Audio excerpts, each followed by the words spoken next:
సిద్దిపేట జిల్లా హుస్నాబాద్ పట్టణంలోని వ్యవసాయ మార్కెట్ కమిటీ గోదాంలో వరి ధాన్యం దిగుమతి ప్రక్రియను జిల్లా కలెక్టర్ హైమావతి క్షేత్రస్థాయిలో తనిఖీ చేశారు. ధాన్యం కొనుగోలు ప్రక్రియలో ఎలాంటి ఇబ్బందులు లేకుండా చూడాలని అధికారులకు ఆదేశించారు. వచ్చే ఖరీఫ్ సీజన్లో సన్న వరి ధాన్యం పండించేందుకు ప్రతి రైతు ముందుకు రావాలని ఈ సందర్భంగా పిలుపునిచ్చారు.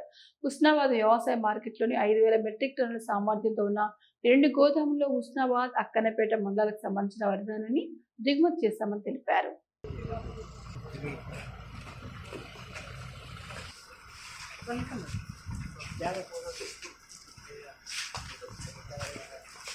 ఈయన రాలే మన జిటి ఏమంటానంటే బాబు ఏమంటానంటే ఒక పక్కగా పెట్టేస్తాం మొత్తం ఖాళీ చేయొచ్చు కనుక ఇక్కడ నుంచి మెల్లగా కొంతన్నా మనకి ఇక్కడ లోకల్ దన్నా మనం పెట్టేస్తాం.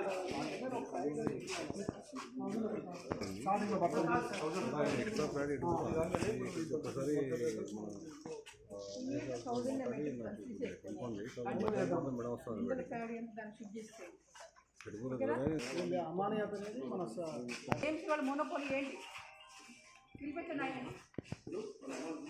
పక్క నీళ్ళు దించాలంటారు. పక్క జిల్లా నుంచి వాళ్ళ హమాలి వాళ్ళు తెచ్చుకోమని చెప్పండి అండి. నా జిల్లాలో హమాలి తక్కువ ఉన్నారని నేను బాధపడుతుంటే తీసుకుపోయి ఇక్కడ వాళ్ళు తీసుకెళ్ళి అక్కడ వెళ్తారు, మొత్తం పడతారు కాదు కదా. ఇక్కడ నుంచి ప్యాడీ ఇక్కడ అక్కన పెట్టడానికి ఇబ్బంది లేకుండా ఇవాళ నుంచి ఇక్కడ నుంచి మిగతా పంపించబోతుంది. నీళ్ళు పంపించదు వాళ్ళు ఉన్నంత వరకు వాళ్ళు దించనివ్వండి. వాళ్ళకి వేరే నీళ్ళు అటాచ్ చేద్దాము. మొత్తం ఇక్కడ ఎట్లయితే హుస్నాబాద్ ఇక్కడ ఏం సిద్ధించామో అలానే ఇంక అక్కడి నుంచి పెట్టించి ఇక్కడ తెప్పించేది ఇమీడియట్గా తెప్పించేది.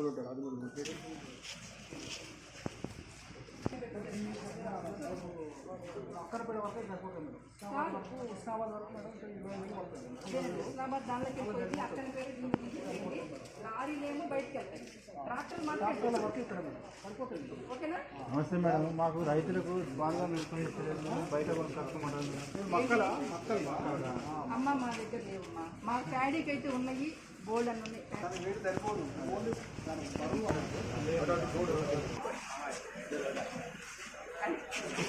ఓకేనా ఎవరు బోర్డు జిల్లా మొత్తానికి సంబంధించి కాబట్టి జిల్లా అడ్మినిస్ట్రేషన్ ఇలా నిర్ణయం తీసుకుంటే అలా సహకరించాలి అసలు.